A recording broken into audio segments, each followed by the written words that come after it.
जात के आदमी ने 1-1 रुपया इकट्ठा करा, एक मंदिर बनवाया। उस मंदिर में राम जी बिठाए, उस मंदिर में कृष्ण जी बिठाए, उस मंदिर में देवी जी बिठाई, उस मंदिर में शंकर जी बिठाए, सारे देवता बिठाकर देख लिए, पर राम जी बिठाते हैं तो राम वाला जाता है, कृष्ण बिठाते हैं तो कृष्ण वाला जाता है, शिव बिठाते हैं तो शिव वाला जाता है, देवी जी बिठाओ तो देवी जी वाला जाता है। परंतु 7 जात का आदमी एक साथ एक मंदिर में जाए तो कौन से भगवान को बिठाया जाए? संत ने कहा एक काम करो, मंदिर तोड़वा दो, होटल बनवा दो। 7 जात का आदमी एक जगह खाना पसंद करता है पर मंदिर जाना पसंद नहीं करता।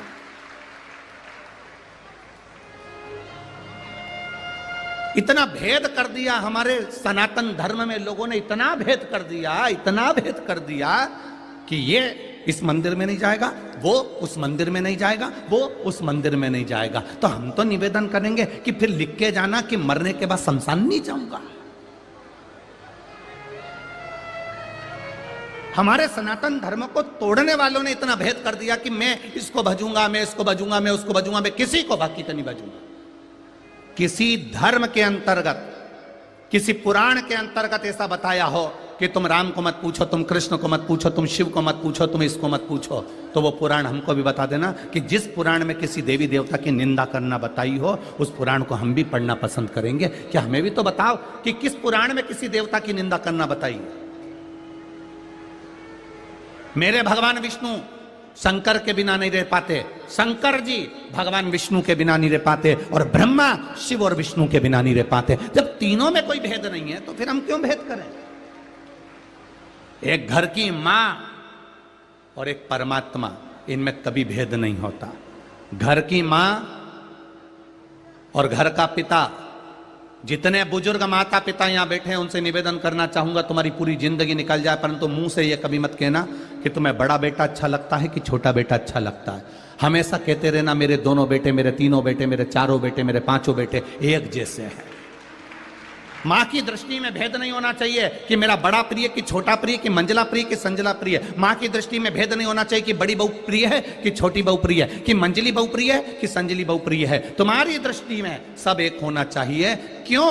क्योंकि बुढ़ापा आते आते आते आते आते आते गेंद किसी भी पाले में जा सकती है और किसी भी बहू से पाला पड़ सकता है।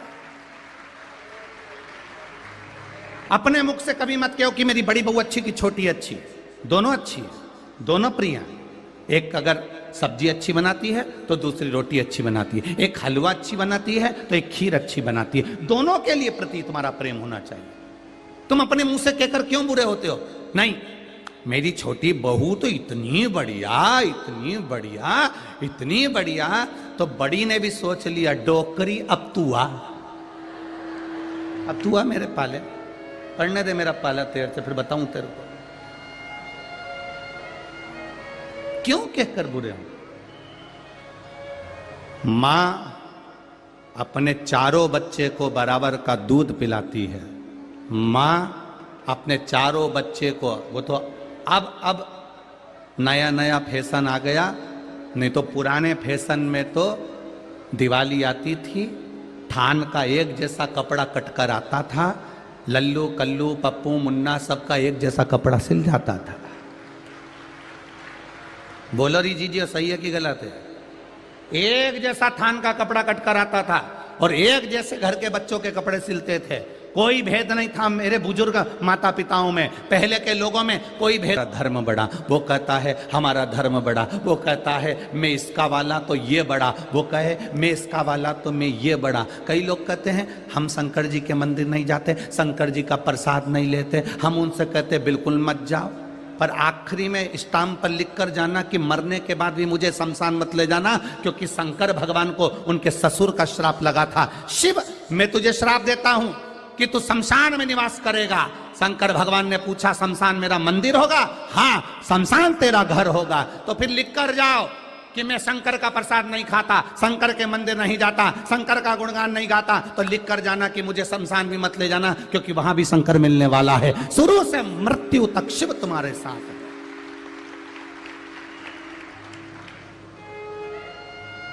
जन्म से लेकर आखिरी तक भोलेनाथ मेरा देवाधिदेव महादेव तुम्हारे साथ में, हर पल, हर घड़ी, हर क्षण। हर घड़ी, हर पल, हर क्षण वो तुम्हारे साथ। उसका भजन, उसका कीर्तन, उसका मंत्र जाप, उसका स्मरण हमें सुख देता। अकाल मृत्यु वो मरे जो काम करे चंडाल का, काल उसका क्या बिगाड़े जो भक्त हो महाकाल का। आखिरी में वही आता है, कोई दूसरा नहीं आएगा। अंत समय प्रभु आना पड़ेगा, वचन दिया तो निभाना पड़ेगा। आए ना आए प्रभु कुटुंब कबीरा, अंत समय प्रभु आना पड़ेगा, और वचन दिया तो निभाना पड़ेगा। ये अंत समय में हम जब उसको पुकारेंगे आएगा वही। एक्सीडेंट हो जाता है, कोई बड़ा रोग आ जाता है, बीमारी हो जाती है, किसी ब्राह्मण से पूछने जाओगे कि हमारी ग्रह दशा ऐसी चल रही है, आप बताओ क्या करना चाहिए, तो पंडित जी, ज्योतिषाचार्य, ब्राह्मण जन एक बात जरूर कहेंगे कि महामृत्युंजय का अनुष्ठान करवा लीजिए, क्योंकि उनको भी मालूम है जब कोई संकट की घड़ी आती है तब उस समय पर महादेव याद आता है, दूसरा कोई याद नहीं आएगा। आएगा तो मेरा शिव याद आएगा।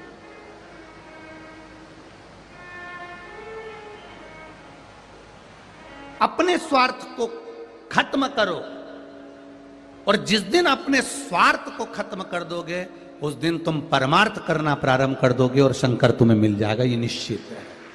अपना स्वार्थ खत्म करो।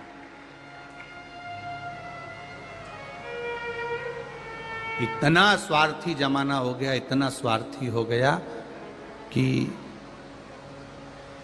भाई भाई से बात करे तो स्वार्थ से करे, बहन बहन से बात करे तो स्वार्थ से करे। हम किस दौर में जी रहे हैं साहब, किस दौर में? लैपटॉप और मोबाइल की जिंदगी हमारी जिंदगी हो गई।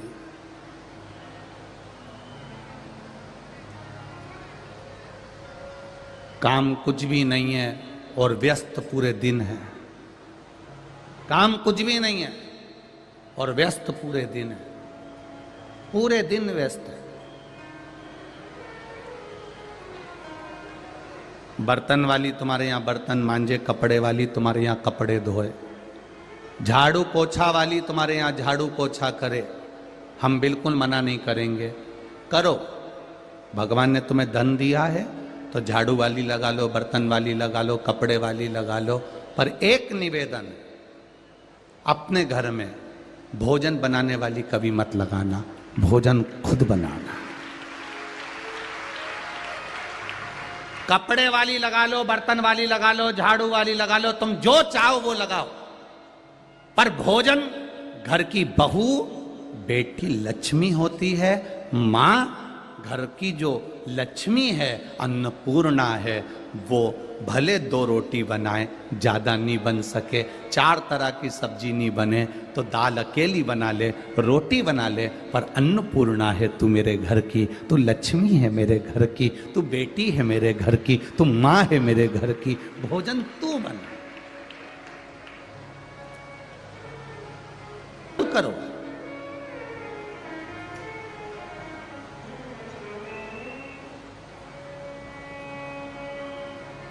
बर्तन वाली बर्तन मांज रही, झाड़ू वाली झाड़ू लगा रही, काम वाली काम कर रही, रोटी वाली भी रख ली रोटी बनाने के लिए। तो तुम क्या करोगे? धागे से 1 घंटे तक, या फिर इधर से नीली, इधर से पीली, इधर से कत्थाई करोगे क्या?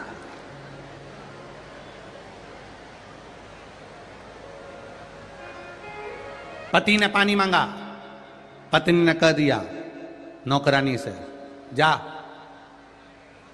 पानी दिया।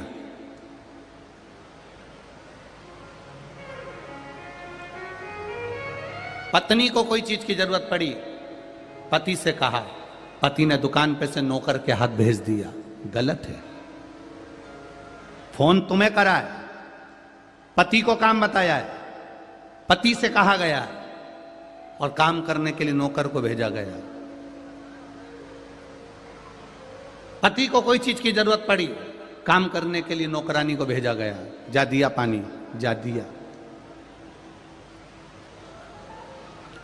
जिस घर में ऐसी लीला होती है उस घर में नौकरानी कब महारानी हो जाती है और कब महारानी नौकरानी हो जाती है पता नहीं पड़ पाता। महाराज जी थोड़ा सीवर वाला महाराज बोलता बहुत बेकार है, ये तो बरहानपुर वालों ने भी सोच लिया होगा, ये बोलता बड़ा विचित्र है।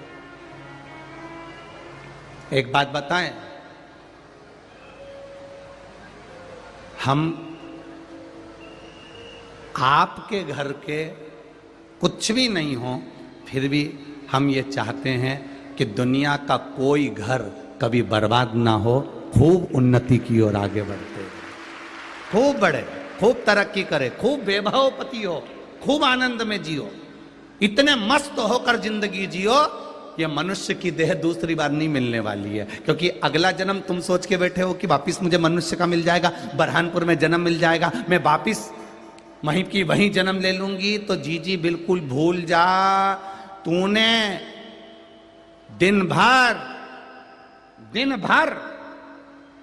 फालतू की बात करी है, केवल व्यर्थ की बात करी है, तो अगला जन्म तेरा मेंढक का होगा, ये निश्चित है, पक्का है।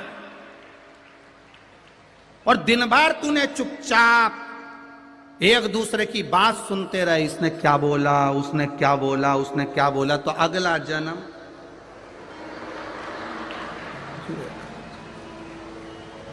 तो तुम्हारी भी अगर अड़ोसन पड़ोसन तुम्हारी कोई रिश्तेदार अगर चुपचाप से बात सुनते हो तो उनको कह देना, जुआ बाई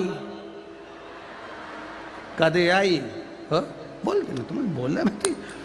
जो व्यर्थ की बात तुम्हारे यहां मिलने आए और दूसरे की बुराई कर रहे हैं, तुम्हारे यहां मिलने आए और दूसरे की निंदा कर रहे हैं, तुम्हारे यहां मिलने आए शंकर जी की निंदा में लग गए, शिव पुराण की निंदा में लग गए, भगवान के भजन की निंदा में लग गए, तो कह देना, ए मेंढकी, ए मेंढक की लुगाई, अगला जन्म तेरा मेंढक का होने वाला है। बड़ा कठिन है, बड़ा कठिन।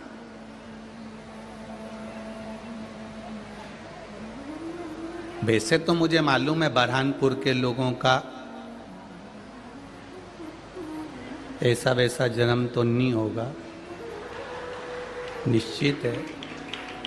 कारण केवल एक ही है कि बरहानपुर वाले माँ ताप्ती के तट पर रहते हैं और ताप्ती का केवल नाम लेने पर ही व्यक्ति की मौत। ये शिव है औघड़ी शंकर कृपालु, तेरी कृपा बिना न हिले एक भी अनु, लेते हैं सांस तेरी कृपा से तनो तनो। बखान क्या करूं मैं राहों के ढेर का, चपटी भगोत में खजाना कुबेर का। मैं क्या वर्णन करूं, समझने वाला नहीं समझ सकता कि शिव ऐसा क्या है। किसी को अटैक आता है तो पंडित जी कभी नहीं कहते कि राम रक्षा स्तोत्र का पाठ करो, बोलते हैं क्या? पंडित जी नहीं कहते कि कनक धारा करो, गोपाल से स्नान करो, श्री सूक्त का पाठ करो। अगर किसी का स्वास्थ्य खराब होगा, अटैक आ गया, एक्सीडेंट हो गया, वेंटिलेटर पर पड़ा है, तो विद्वान से विद्वान ब्राह्मण एक ही बात कहेगा कि महामृत्युंजय का पाठ करो, शिव का नाम लो, शंकर को याद करो। जो मृत्यु को भी जीत सकता है वो इसको बचा सकता है, बाकी का सामर्थ्यता के अनुकूल नहीं। महाराज एक निवेदन है, जब हम दुख की घड़ी में होते हैं फिर निवेदन है, एक शंकर का चरण अगर पकड़ लिया तो ये विश्वास मानना वो किसी के आगे तुम्हें झुकने नहीं देगा, तुमको संभाल। किसी के आगे झुकने नहीं देंगे।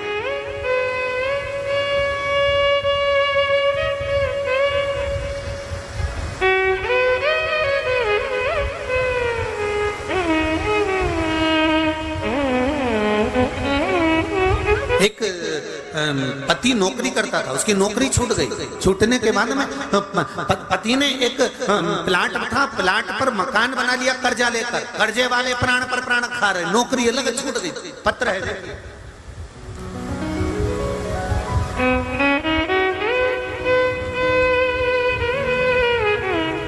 अगर उसको पुकारा है, अपने दिल से उसको आमंत्रित करा है, अपने दिल से उससे कोई बात कही है, आप बैठकर अपने चित्त की बात, अपने मन की बात, अपने हृदय की बात उससे कहो तो तुम दुनिया से कहकर हल्के हो जाते हो, पर उससे नहीं कह पाते। भोलेनाथ मेरी बेटी की शादी करा दो। शंकर भगवान बोले बेटी तेरी तो मैं काहे को शादी कराऊं?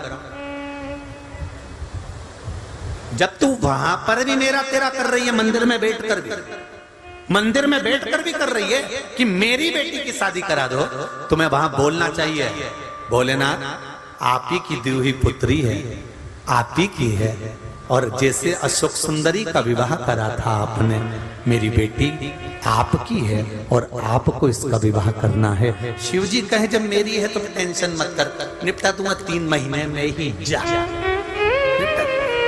जहां तेरा अहंकार आ जाता है, मैं और मेरा आ जाता है, अभिमान के शब्द आ जाते हैं, अभिमत्ता की वाणी आ जाती है, वहां से भगवान दूर हो जाता है। जहां रावण शंकर भगवान की आराधना करते थे, रावण शंकर भगवान की आराधना में लगा रहता था, पर रावण जब अहंकार की बात करता था, मैं लंकेश हूं, तो भगवान शंकर बहुत दूर हो जाते थे।